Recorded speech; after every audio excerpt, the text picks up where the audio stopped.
Hello guys, welcome to my channel. Today in this video, I will share my KBS interview experience with you. So let's start this video. सबसे पहले तो मैं ये बताना चाहूँगी कि I was short listed for the KBS TGT mathematics teacher और जो मेरा इंटरव्यू शेड्यूल था वो KBS old JNU campus Delhi में था। मुझे 8:30 बजे बुलाया गया सुबह, तो मैं वहाँ गई। एंड यहाँ 10 बजे से पहले कुछ खास नहीं हो पाया, बट मेरा डॉक्यूमेंट वेरिफिकेशन 11:30 बजे तक हो गया था। उसके बाद मुझे पैनल 1 मिला, जहाँ पे मुझे अपना इंटरव्यू देना था। मुझे ले गए, एक सर थे, वो मुझे वहाँ तक असिस्ट किए। उसके बाद 2-3 मिनट में मुझे अंदर भेजा गया। जैसे ही मैं अंदर गई तो उन्होंने just I was suppose to say may come in sir, but उन्होंने मुझे ऐसे ही बुला लिया कि हाँ वर्षा कम इन है, वर्षा नो यस सर, तो सिट डाउन। बहुत ही अच्छे से, मतलब बहुत ही अच्छे से उन्होंने ट्रीट किया स्टार्टिंग में। आप आराम से रिलैक्स करने का आपको समय मिलेगा। उसके बाद उन्होंने मेरा बायोडाटा देखना शुरू किया और एट द सेम टाइम मुझसे इंट्रोडक्शन मांगा, थोड़ा ब्रीफ योरसेल्फ। मैंने अपना इंट्रोडक्शन शुरू किया that I am Varsha and I belongs to this district and regarding my qualification and that ये बोल ही रही थी कि उन्होंने इंटरप्ट किया कि हाँ वर्षा आप 2019 में सीटेट क्वालिफाइड है। उसके बाद अभी तक 2023 तक आप अभी तक क्या कर रही हैं, इतना लंबा गैप, आपने इस बीच में क्या किया। तो इस क्वेश्चन का आंसर थोड़ा मेरे लिए डिफ़िकल्ट था, क्योंकि इसका कोई प्लानिंग नहीं था। मैंने जो सच था वही कहा कि मैंने सीटेट निकाल लिया। उसके बाद मैं KBS की तैयारी में लगी हुई थी, बट मेरी शादी हो गई। I got married in 2019, last November 2019। And उसके बाद फिर कोविड-19 पैंडमिक आ गया एंड सब कुछ रुक गया एक तरीके से। तो उन्होंने कहा ठीक है। फिर उन्होंने कहा चलिए आप जल्दी से 4 से 5 मिनट में एक टॉपिक ब्रीफ कर दीजिए, अपना डेमो टॉपिक, और जल्दी से विदाउट डेट एंड टाइम। तो वो थोड़े से स्पीड में था, ऐसा लग रहा था कि वो टाइम सेव करना चाहते थे। और यूजुअली हम लोग क्या करते हैं कि अपना टॉपिक, डेमो टॉपिक हमेशा 10 मिनट 8 मिनट कम से कम रखते हैं। तो एकदम से ही थोड़ा सा मेरे लिए अजीब हो गया।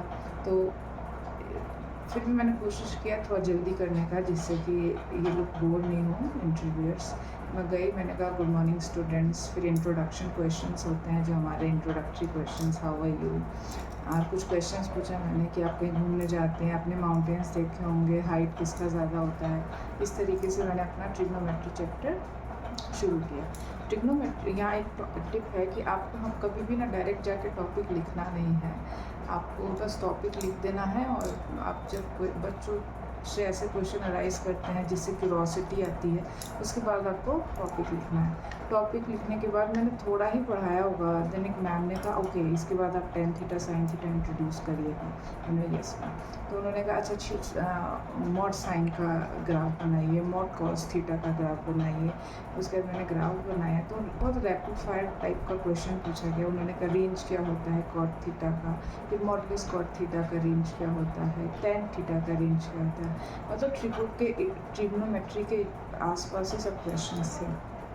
इस टॉपिक का तैयारी मैं करके गई थी, इसलिए यहाँ नहीं अटकी मैं। उसके बाद उन्होंने एकदम से क्वेश्चन क्लास 11 से पुट किया कि आप साइन थीटा का डेरिवेटिव निकालिए प्रूफ से।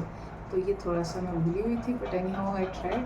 और उन्होंने बीच ही में, सिंस वो लोग टाइम बचाना चाह रहे थे, तो उन्होंने बीच में मुझे रोक के कहा कि यहाँ पे h टेंड्स टू 0 क्यों करते हैं, ये क्यों करते हैं, वो क्यों करते हैं। तो मेरा कॉन्सेप्ट थोड़ा सा क्लियर था, तो मैंने वहाँ क्लियर कर दिया और ये भी खत्म। फिर उनका नेक्स्ट क्वेश्चन था कि फंक्शंस क्या होते हैं।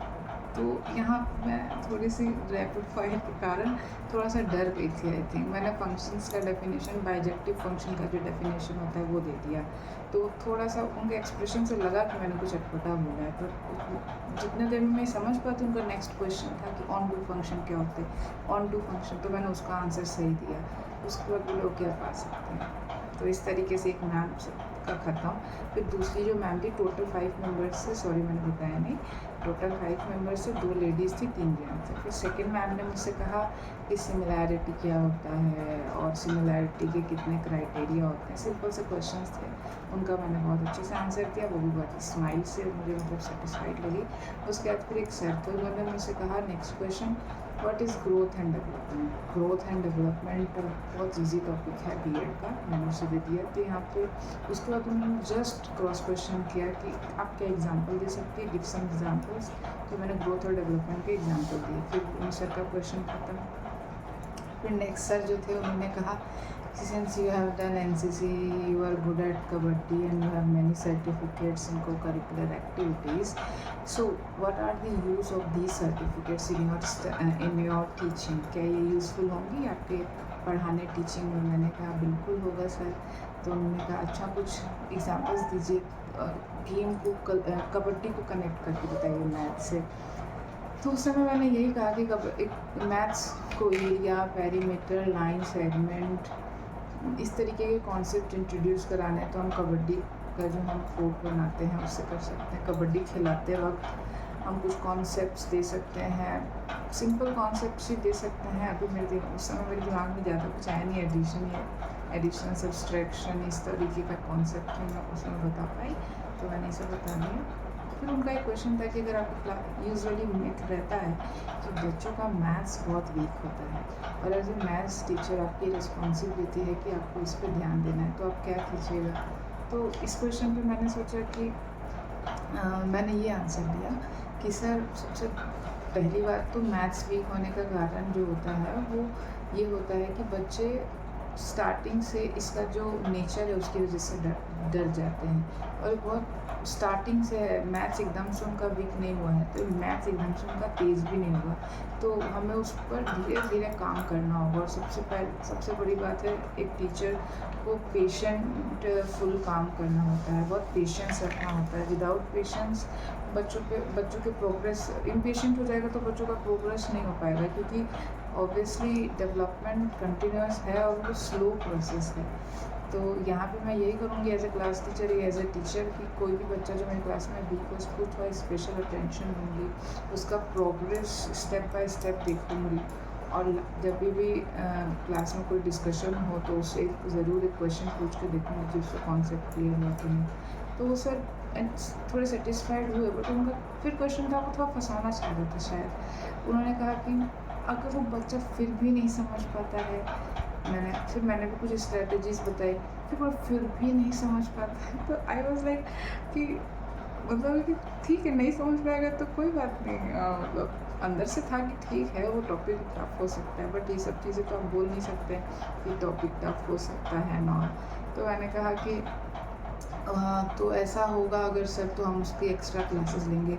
तो सर ने कहा यस एक्स्ट्रा क्लासेस लेंगे, that is also a strategy. तो वो थोड़े सेटिस्फाइड हुए इस पर्टिकुलर आंसर से, बस। उसके बाद उन्होंने कहा ओके हाँ एक्स्ट्रा क्लासेस लेनी चाहिए। उसके बाद उन्होंने कहा okay Varsha you can go, चली गई। तो यही था मेरा इंटरव्यू। मुझे लगता है 10 से 12-15 मिनट का इंटरव्यू रहा होगा मेरा। थोड़ा सा यहाँ पे मेरा प्रॉब्लम वहीं फंक्शन पे हुआ था। अब यहाँ पे मैं कुछ टिप्स आपको देने वाली हूँ, क्योंकि अभी पीआरटी का रिज़ल्ट आने वाला है और ऑब्वियसली वो लोग इंटरव्यू की तैयारी कर रहे होंगे। तो यहाँ एक जो सबसे इम्पॉर्टेंट बात है, 3 इम्पॉर्टेंट बात है पूरे इंटरव्यू को लेकर जो मुझे इम्पॉर्टेंट लगा। पहला कि आपका इंट्रोडक्शन आपका स्ट्रॉन्ग होना चाहिए, बायोडाटा आपका स्ट्रॉन्ग होना चाहिए, और डेमो टीचिंग। अगर आप इन तीनों पर काम कर लेते हैं तो मुझे लगता है कि आपका 70 to 80% काम हो जाता है इंटरव्यू का। उसका भी एक रीज़न है, क्योंकि देखिए मैंने जब अपना इंटरव्यू शुरू किया तो उन्होंने बायोडाटा से क्वेश्चन उनको कुछ खास नहीं मिला, तो उन्होंने मुझे डेमो के लिए भेजा। डेमो के इर्द गिर्द उनका क्वेश्चन आया रहा। उसके बाद उन्होंने मेरे फिर से जब हम बैठे तो फिर से मेरे बायोडाटा से मेरे को करिकुलर एक्टिविटी से क्वेश्चन रहा। और अगर आपका इंट्रोडक्शन में कुछ ऐसे पॉइंट्स होते हैं जिसमें कि क्वेश्चन अराइज हो पाते हैं तो वहाँ से होता है। तो मेनली आपका यही है जिस पे आपको फोकस करना है स्पेशली। ऑब्वियसली अगर आपका कोई सब्जेक्ट है तो उस पर कमांड तो होना ही चाहिए। बट हाँ, डेमो टीचिंग के अगर आपका कंटेंट कुछ है, फॉर एग्जांपल मेरा ट्रिग्नोमेट्री था, तो मैंने ट्रिग्नोमेट्री के आसपास के हर टॉपिक तैयार कर लिए थे, इसलिए मुझे अपने सब्जेक्ट से रिलेटेड क्वेश्चन में कहीं फंसी नहीं। वो मैं थोड़ा नर्वस थी, इसलिए मैंने फंक्शन का क्वेश्चन आंसर थोड़ा गलत दिया, but overall it was good. तो मेरा टिप्स यही रहेगा कि आप अपना इंट्रोडक्शन तैयार करें, आप अपना डेमो तैयार करें और आप अपना बायोडाटा बहुत ही अच्छे से फाइनली तैयार करें। और अननेसेसरी की करंट अफेयर्स की बुक अननेसेसरीली आपको जनरल नॉलेज पढ़ने की कोई ज़रूरत नहीं है। वो बस देखना चाहते हैं कि आप कैसा पढ़ा रहे हैं और आपका नॉलेज का डेप्थ कितना है, ठीक है। उनके पास इतना समय भी नहीं होता है कि वो आपको पूरा डेमो सुने, तो डेमो भी आपको जितना ब्रीफ होगा उतना अच्छा रहेगा। So thank you for watching. If you like my video, please like, share and subscribe my channel. Thank you so much for watching. Bye bye.